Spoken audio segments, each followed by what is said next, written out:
by a small distiller in Los Angeles.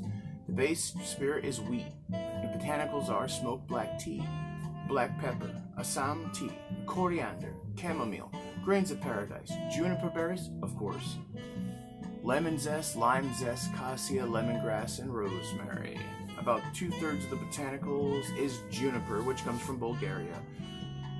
We're looking for a gin that has a complexity and a nuance, a spirit that has appealing fragrance and then hits different points of the palate and with different flavors. We sometimes describe it as a less is more gin. You don't really need to modify it too much because it's great on its own, but with that being said, it goes well with a little vermouth, a gimlet, the bee's knees. All of those show off the gin bone dry pretty well. From Bill Kennedy. Bill, thank you so much for getting back to me so quickly. When I first did this review, I could not for the life of me figure out why there was that smoky taste on the back end of the palate, and as I see here in your botanical list, the first botanical is smoked black tea. I think that's incredible. I didn't know that could be a botanical. I'm learning things every day. Besides just the first one being black tea, we have 1, 2, 3 different teas, 4 if you include lemongrass, because I can make a really good lemongrass tea. That's probably the most amount of tea I've seen in a gin. This guy from Ireland back here is gunpowder Irish gin, gunpowder being a tea. And then there's many different gins that are with the Asian influence, the Beefeater 24, the Roku, and there's lots of teas that are used in those gins, but I've never seen them like I do here. So, Bill, I'm going to take you up on the Gimlet offer. That's what we're going to do today. Let's show you the bottle real quick before that goes down. Here it is. Nice bottle, nice top, with a cork. Ready? I could redo it. It's not the same, but yeah. See, it was better the first time, but on the back is that horrible, corny Winston Churchill thing about how they ran out of vermouth in World War II, and he respectfully bowed in the direction of France while mixing his martini, which meant he didn't put vermouth in his martini, which I always think that's a total horrible cardinal sin. You can't have a good martini without vermouth. I mean, come on, they go together. They're botanically inclined. Anyway, let's do the Gimlet. Here's how I do mine. I'm using today a beautiful coupe glass right here. I have a shaker full of ice. I need to strain off the excess water because this is the third time I tried to do this review today, and I'm sure there's ice in that shaker. We'll use an actual hawthorn. Oh, yeah, there it is, see? Alright. Okay, here we go. Take off this. Hey, that was better than the second time, huh? Alright, so I like to do 2 ounces. 2.5 of gin.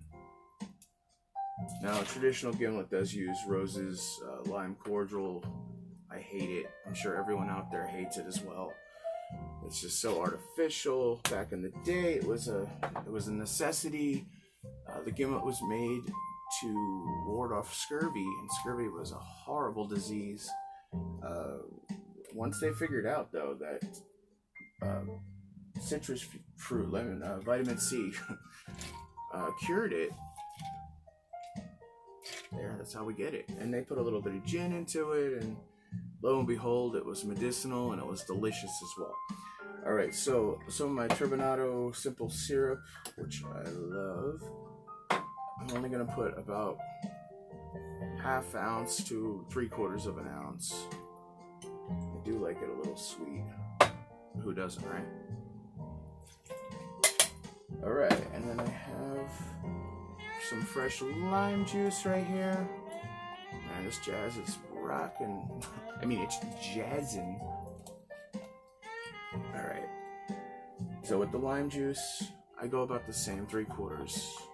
I like a good robust lime flavor. Might might as well just go ahead. Alright.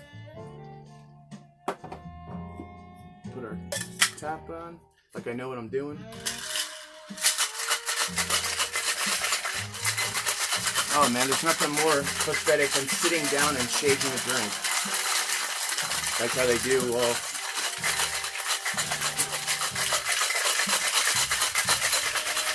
Yeah, I know I can shake the hell out of it though. So, an original sour is what we just made.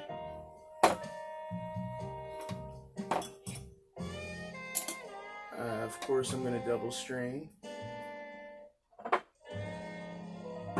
I don't get any ice shards. Oh, and before I do all that, I need to set this up a little better, but for right now, can't complain, right? Lime just around the rim here. All right. All right, let's do it like this without spilling it all over the place. Look at that. Perfect. There's always a little bit left over. You know what? I confess, I love it when the ice melts down in here. That it's like a quick, refreshing shot, you know, but not really strong at all. I forgot one thing here. Should have a cutting board, but I don't over here. I mean, where's my sense of garnish? If I'm not going to garnish, what's the point of life, right? Alright, well, maybe I'm not the best at garnishing. Maybe I am. Looks pretty good. To your health, ward off scurvy. Try this gin. Let's see what happens, because here we go.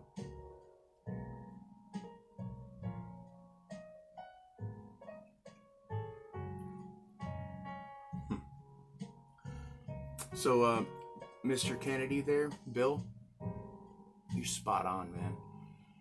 This is probably the most delicious gimlet I think I've ever had.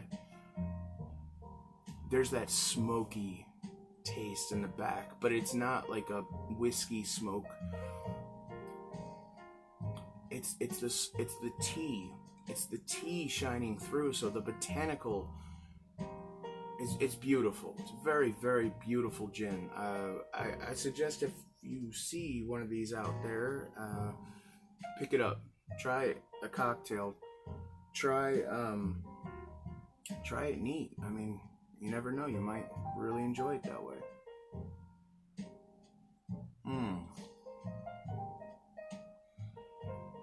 The juniper is definitely there. Oh man, this is such a beautiful, beautiful drink. Well, from me to you to me, to everyone out there in Middle Tennessee, I salute you. And again, cheers, Bill. Salute, eh? Thank you for the response. Again, bone dry gin. Just get the Winston Churchill thing off the back, alright? Later.